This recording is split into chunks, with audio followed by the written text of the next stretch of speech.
Hi everyone, thanks for tuning into my channel Huub Hildenbrand Guitar Academia. Today we will talk about the augmented 6th chord. We will go on with a tonal material in E major, which is available in E major, and the augmented 6th chord is something really interesting. It's very connected, or maybe it's just a different approach to explain the tritone substitution, the dominant of the dominant 7th chord. And we already discussed this chord in the context of E minor when we talked about this augmented 6th chord with subdominant function, meaning the chord which actually leads to the dominant of the key in minor. So we had E minor, the E minor tonality, and the dominant of E minor is B dominant 7. And then we had this chord, this augmented 6th chord, which is actually like equal to C dominant 7, resolving half step down to B dominant 7, to the dominant. And the origin of that chord in this context is subdominant, because we come from the subdominant, we alter a note there, in this case the fourth degree. In E minor it's the A, and we sharpen that to an A sharp, and then between C and A sharp we get this augmented 6th, and this resolves C with A sharp, resolves to the octave. So the augmented 6th resolves to the octave. And this chord we can also use in major. But because of this C, which is diatonic in E minor, this is much more connected with the E minor tonality, with the minor tonality. And this chord we are talking about now is also this augmented 6th chord, but in this case with dominant function played instead of the dominant, or altering the dominant on the 5th degree, and resolving to the tonic. So a normal dominant tonic resolution, but with some like chromatic movement. And as I said, this is really like a very typical thing also in jazz, but there we call it tritone substitution, and we do not really look so close to that chord, where it's coming from. And we are also in jazz, we are using this chord much more freely, and like we can just, instead of every dominant 7th chord with dominant 7th function, we can just substitute it with a tritone substitution. Okay, and by the way, there is a PDF again in the description box below. There you find the link, and there everything is also written down, what I'm talking about today. And please download that. That also helps supporting my channel, and of course you get like the full package here to really, I think mostly without printing or downloading the PDF, you will not get the full thing. So maybe some stuff is not clear, and then you have the PDF, and I think it will clear up then. And if you have any questions, if still some problems or misunderstandings or arise, please leave your question or your comment in the comment field below, so I can react to that, and maybe I can make a correction, or I can make another video explaining some of that stuff into more detail or in a different way. All right, so we go now to our topic, the augmented 6th chord. The augmented 6th chord, of course, is the most characteristic, or characteristic feature of this chord is the augmented sixth.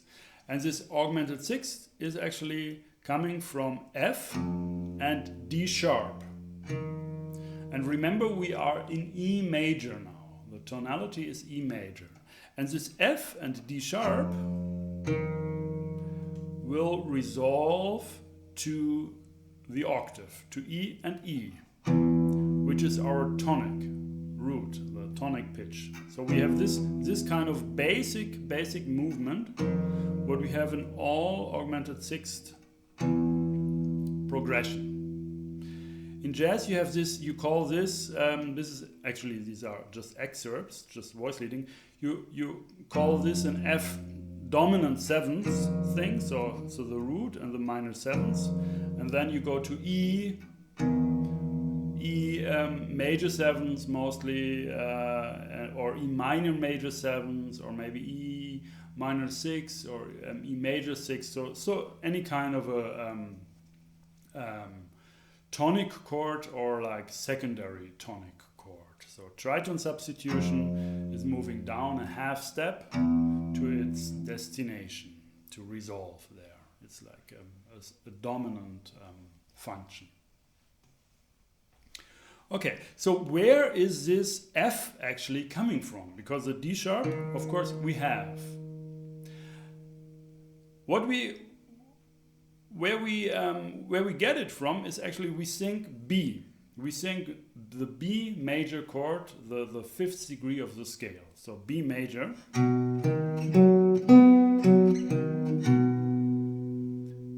Yeah, the dominant. Try it. Going to the tonic E major.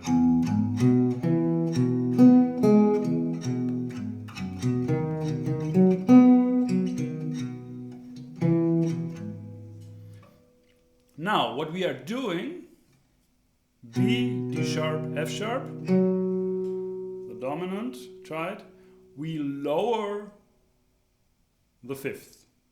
So the perfect fifth, F sharp, becomes F.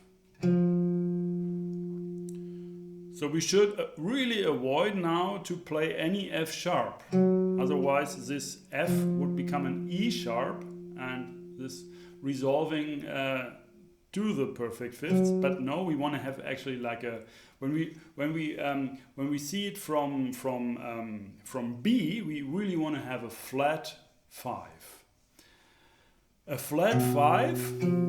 and a major third. So we have we in a way we miss also when we later on when we want to build scales. We miss the E in between,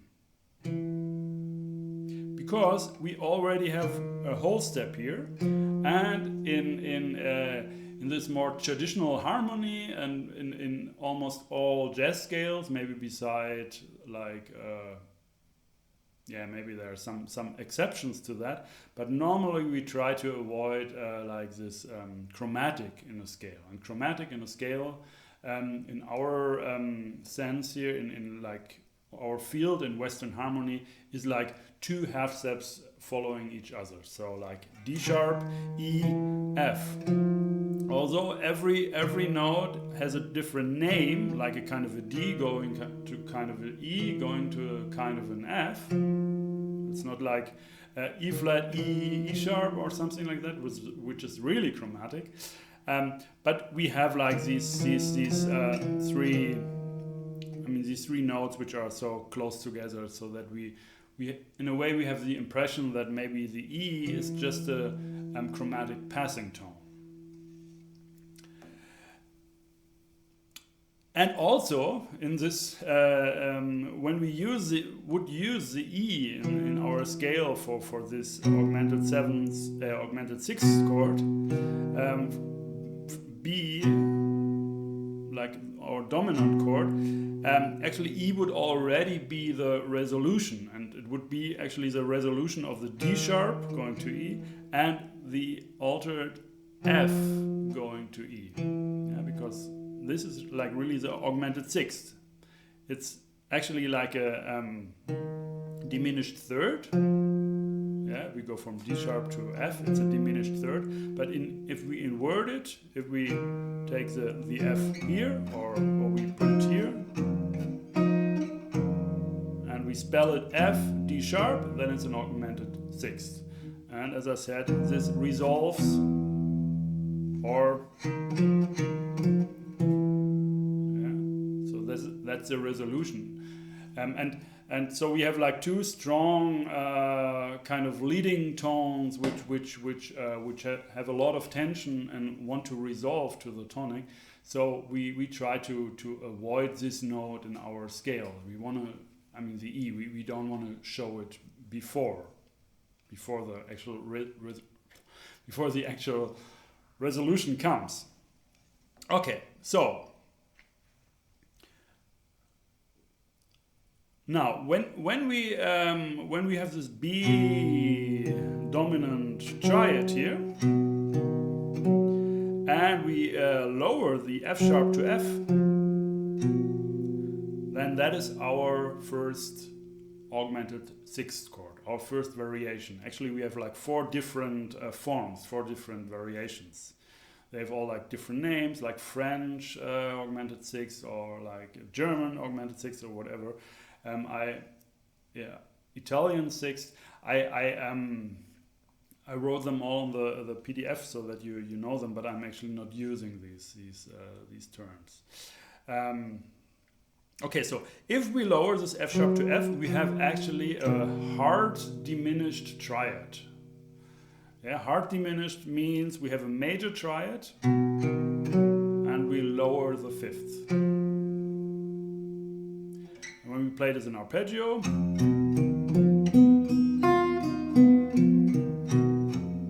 yeah, we can do that. Remember, we do this more linear approach here on this course on Guitar Academia. So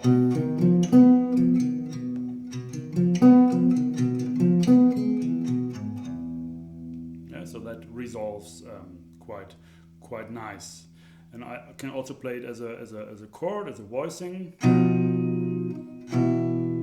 Yeah. So when I do that, actually, when I take just these three notes, B, F, D sharp, and I resolve this, I miss my major third at the resolution. So I have to do something to also have my third, have a complete kind of a chord. At least my third, I can do the following. I can go from this chord, and then I go from the root to the minor sevenths. Yeah, that's a nice progression. So that's a possibility that I have at least my G sharp, my major third there, and I have two E's, which is in classical music, if you have just three-part harmony, this can really work as a tonic chord. So we don't have the perfect fifth of the tonic, the E, but we have enough actually to show the quality of the function. Okay, so.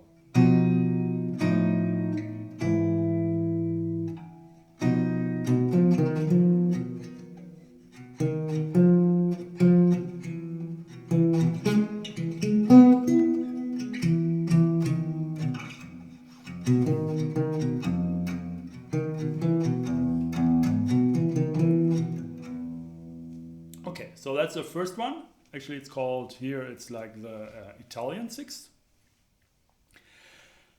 Next would be to actually take the whole dominant seventh chord, B7, and again lower the perfect fifth to F. Yeah.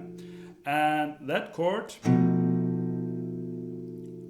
really resolves to a complete E major triad, in this case with also two roots, of course. It's always like if you have this augmented sixth chords, you make sure that always the root, if you do like a correct voice leading, the root is always like doubled. It's always twice there, unison or in octaves. Okay, So if you do like you can also do first the normal chord like with a perfect fifth, and then yeah, that's actually there you really hear what happens.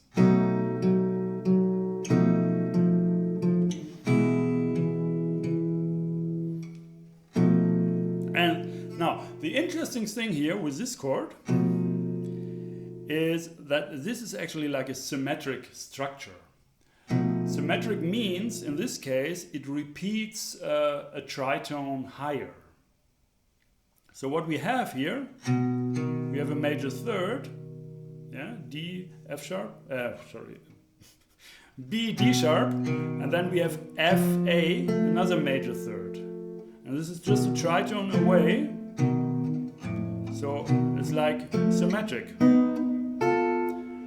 So also this chord, we can just play a tritone higher and the same notes in a different inversion. And this is F dominant 7th flat 5 or sharp 4, whatever you want to call that. And another voicing for that chord is this. Yeah, and this you really might know. Because that's really like a typical tritone substitution. It's like F dominant 7th sharp 11 here, or flat 5. I would like to call that sharp 11 actually. Moving to E major 7 in jazz. And the scale you almost always can use when you have a tritone substitution is Mixolydian sharp 11. So it's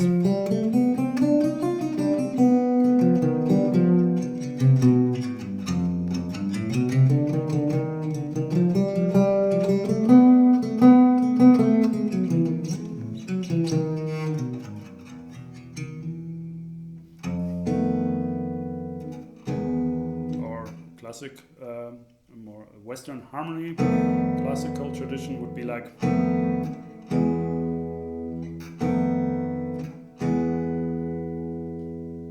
So when we look at that chord here, F dominant 7 sharp 11 or flat 5, we also can see this origin very clear, because instead of the F, if we play the F sharp, we have this dominant 7th with a 5th in the bass. Yeah, you really hear this dominant 7th quality, and then we lower the perfect 5th to flat 5, to B 7 flat 5, going to E major.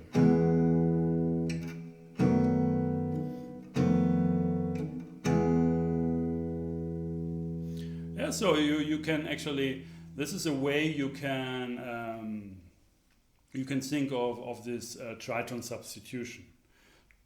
Yeah, you think, okay, I have the dominant chord, I put the 5th in the bass, and then I lower the 5th, and then I can resolve the whole chord a half step down.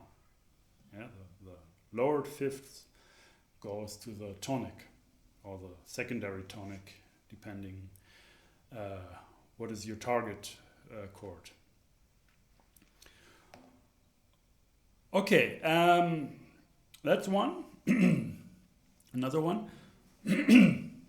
Another one would be to take actually the B dominant 7th chord again, and in German it's called like verkürzt. We don't use, or we omit the root, so we just have like a diminished D sharp diminished triad.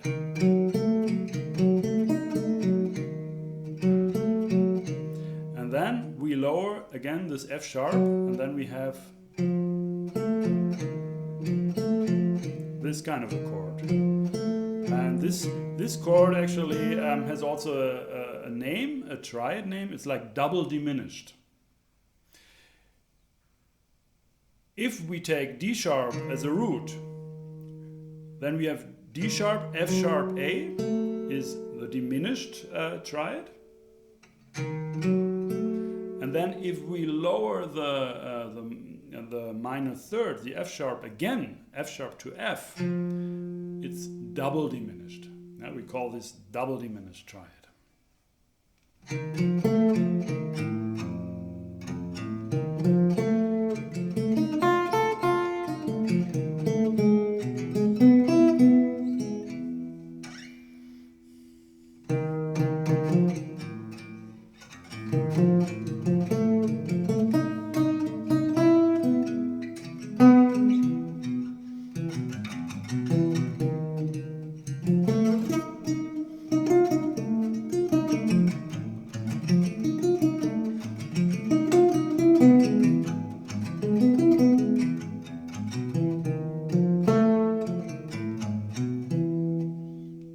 So that's another one. Italian sixth, yeah, that's the Italian sixth, the double diminished triad. Italian sixth, and here in this case the A, the minor seventh of the dominant seventh of B dominant seventh is doubled. So how can we do that? Let's do that maybe like that. If we do that, our resolution, one A is going down to G sharp, one A is going up to B, so we have a complete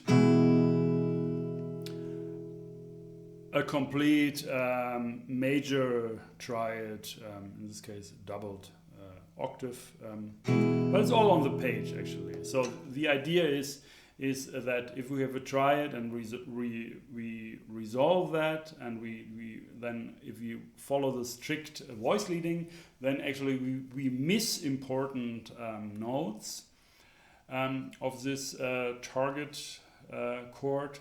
Then the technique is to, or the solution is to double one note of this first triad, that we have like two possibilities of moving from that doubled note, so that we can have a complete chord. So yeah, that's the idea here. Why doubling the A? The next, the last thing here, this is called German sixth.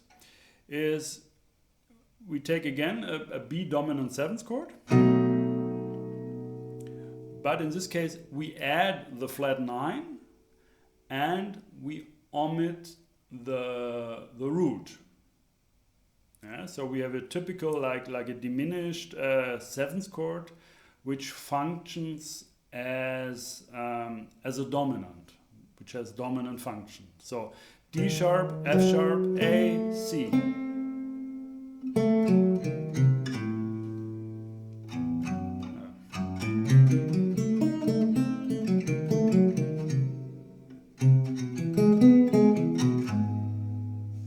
And again, what we are doing is we lower the F sharp to the F. So for D sharp diminished seventh chord, we lower actually the minor third again. And what we get here is actually just here an inversion of, or like enharmonic different spelling of just a normal F dominant seventh chord. So like just F7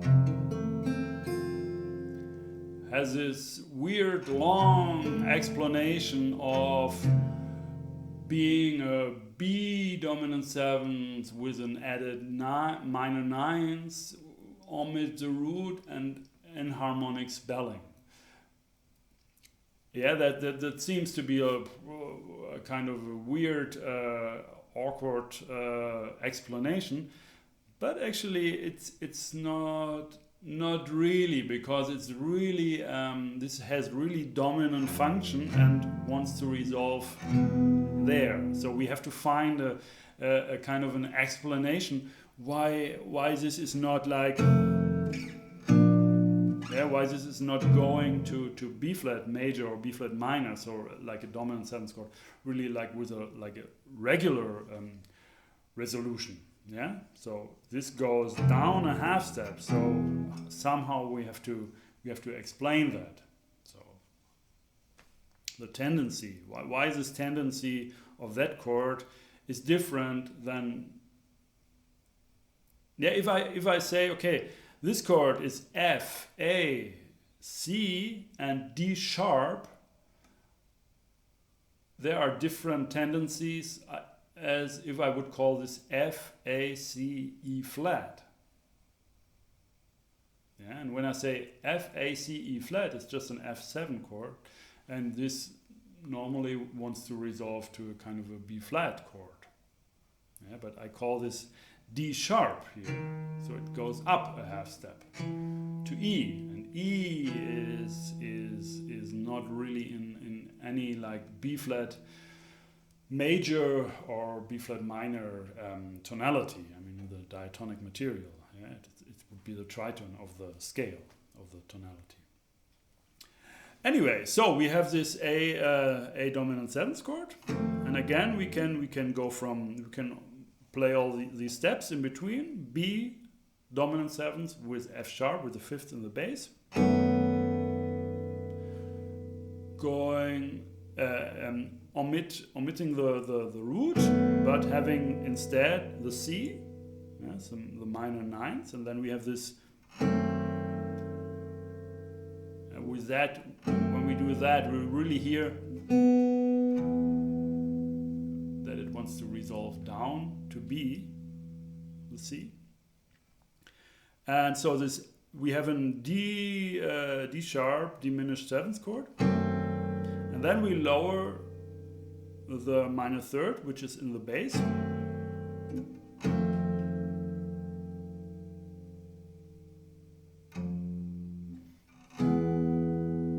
And suddenly we really hear, oh yeah, that's the correct resolution of that chord. Yeah, that's magic. So again.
Okay, and what I just did, I played around a bit with that augmented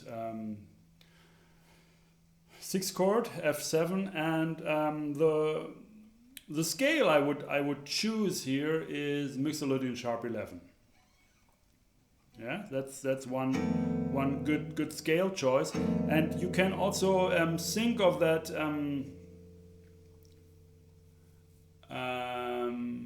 Think of that scale or like how we get that scale.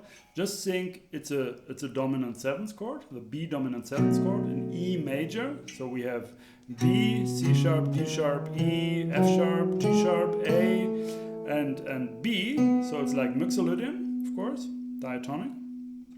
Then what we are doing, we lower this F sharp to F.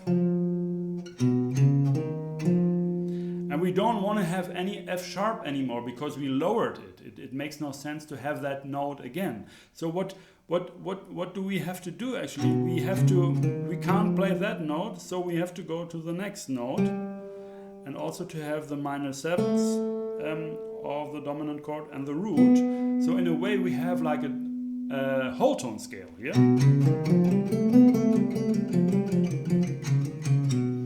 Yeah, and like these three of these structures actually they work quite nice with this whole tone scale also. I mean the whole tone scale fits these chords. Yeah, so but what we can do in the distance of our root and of our major third, instead of playing the C sharp, which is diatonic in E major, we alter that note to C and C double sharp or D, and the C here then also gives us the perfect fifths of F, so we get a more stable sound instead of just playing the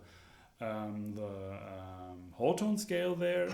And if we do that, also we have in this scale we have all four possible augmented sixth structures. They're all in that scale. Yeah, and also because we alter these notes, it's a bit more of tension in the key or in the tonality, but it's like a nice tension, you can say. Yeah, so you have like and B7 altered is exactly the same as F Mixolydian sharp 11. So they both come from the C melodic minor scale. They have the same notes. Of course, since it's not really like an F dominant seventh chord, yeah, we do not really think of this D sharp. We do not really think it's an E flat. So E flat, we have to spell that note if it's really like the minor seventh in F dominant seventh. So it would be a good idea to somehow avoid the D. Because if we play this note, this E flat or D sharp and E and D together or after one another, then we're really confirming actually that we have a D and an E flat. It would be strange to call this, in this scale we have this D and the D sharp. We have the major third, the major sixth and the augmented sixth together. That would really make no sense, because if you also have the F and we have this excerpt of the scale, we would say, okay, it's an F, an E flat, it sounds as a minor seventh, and the D.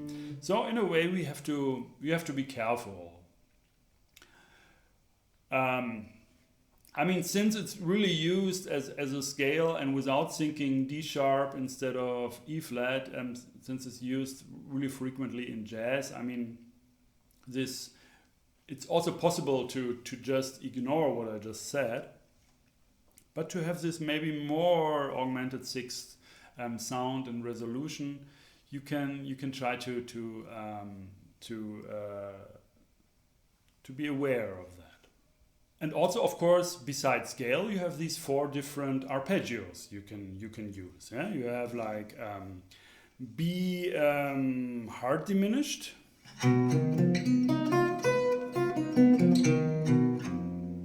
You have F dominant 7.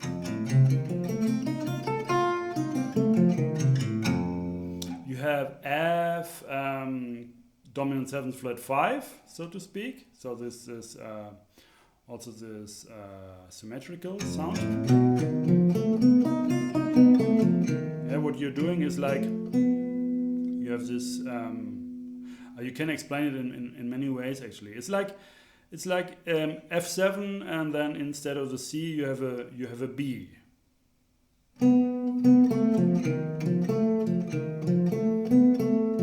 Yeah, and in this structure, you have also these two other triads, which we talked about. You have this double diminished, D sharp double diminished triad, and you have the B hard diminished triad.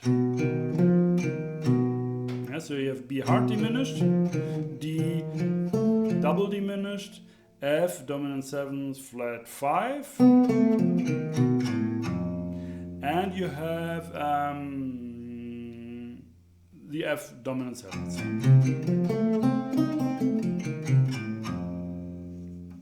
Yeah, so let me just play a little bit with that and try to make this augmented 6th sound clear. Yeah. So E major.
So what I did here, for example, was I just skipped the D. So I have like, yeah, the whole scale.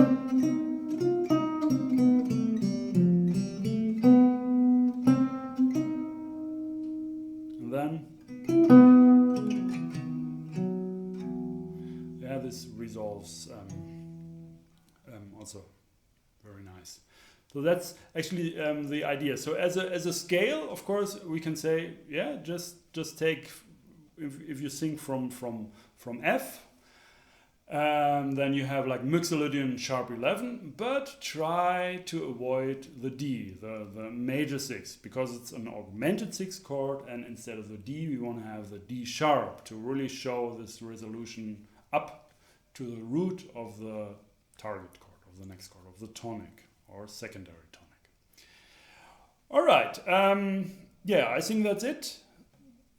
Yeah, check out the PDF if there are some more questions, or watch the video again. If there are more questions still, let me know. Comment field below. And yeah, that's it for this lesson. Please don't forget to subscribe to my channel and click the bell to get notifications, because every week I will release a new video. So it might be like a topic you're really interested in coming up. Also, you can make suggestions,